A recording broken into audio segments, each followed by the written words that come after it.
when you have a business, you're going to have unhappy customers. It's just going to happen. It's a part of life. So it's important that you take care of that because an unhappy customer can create massive headaches for you. But first, you have to find out if they are a unhappy customer or a bad customer, because those are not the two things.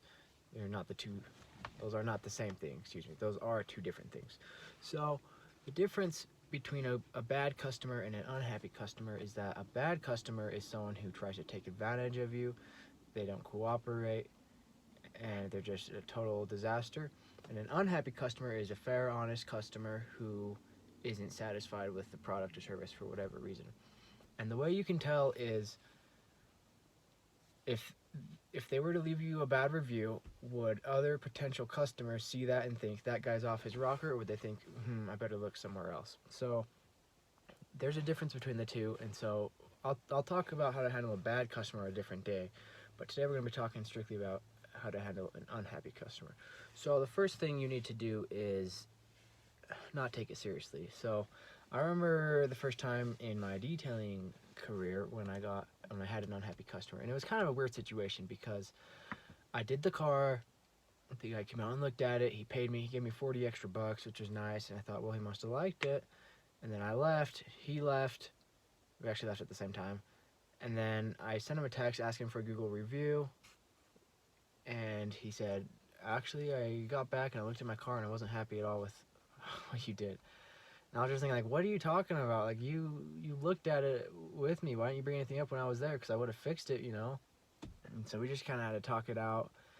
And I said, well, let me come back and make it right. And he said, well, I'm going to be working. It's a work truck and blah, blah, blah. So I said, all right, I'll just have to give you, some of your money back. And so that's what happened. And so it was very annoying how he didn't find the missed areas or whatever until after, the next day or whatever. But it was what it was, and I had to learn from it. So the important thing is you don't take things personally, because if he were to start saying, I wasn't happy with this, I could have responded inappropriately and said, well, I've been doing this for such and such a long time, and I've never had anyone say this to me before. And if I were to get defensive, that would have just escalated the situation a lot worse, and that would not have been good. He wouldn't have become happy. I wouldn't have gotten anywhere with it. It would have been a disaster for everyone involved. So that is the main thing. Don't take it too personally. So moving on from there, you obviously got to get in touch with the customer, find out exactly why. See if there was a miscommunication. So whenever I do a car, I pull the customer out, or I text or call them or whatever, and I say, I'm just finishing up, come out and take a look. And I use those words very intentionally. I use those words so that they know that if they see something, they can point it out to me, and I'll do it right there while my stuff is still out. I don't want them to say, oh, it's done. Like, I had another customer who I did this with, and he said, well, what about these things? And he was thinking like I was done when I was saying I'm finished. I mean, he didn't quite get it, and maybe, I guess that's ultimately on me. But the reason I say it is so that people know that they're allowed to point stuff out, and they know that the job is not complete yet. That's the reason I say it. And so see if there was a miscommunication between the service or product and the promised results. The expectations are key for having happy customers, because if they're expecting something that's unreasonable, you obviously can't deliver that. You're going to come underneath every time. They're not going to be happy. So if you evaluate their expectations and you hit it or exceed, you're going to be much better off. So that's a quick tidbit about expectations, which is very, very important. So once you talk to them, you're gonna own up for your mistake. It's either your mistake, or it's either a mistake you made, or an unforeseen thing that nothing can happen about it. So that's why it's also important at the end of the service to explain them, you see this little area here, I couldn't do this to that. I mean, this depends on what your business is, but say I couldn't do this because doing this would damage it, and I don't want to risk anything. And people will be a lot more understanding that way. Just make sure you're on the same page and explain that to them.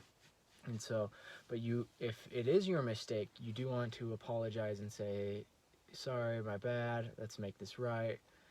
And you always want to take care of your customers, because if they're unhappy and you get all defensive like we talked about earlier, and you say, well, screw you, buddy, I'm good at this, I know what I'm doing, that person can leave you a bad review, and that can turn off a lot of potential customers, and you definitely don't want that.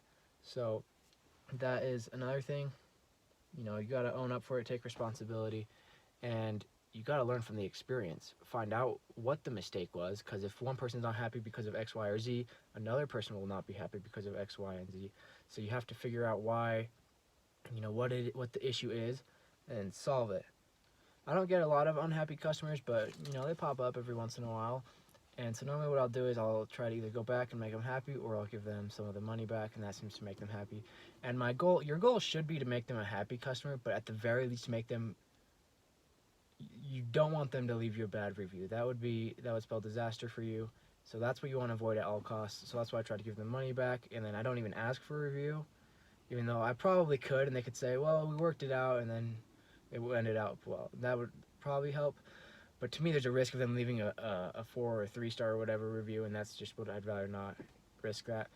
And so once you do that, you gotta move from the experience and learn from it to avoid it in the future. So those are just a few things about how I've learned to deal with unhappy customers.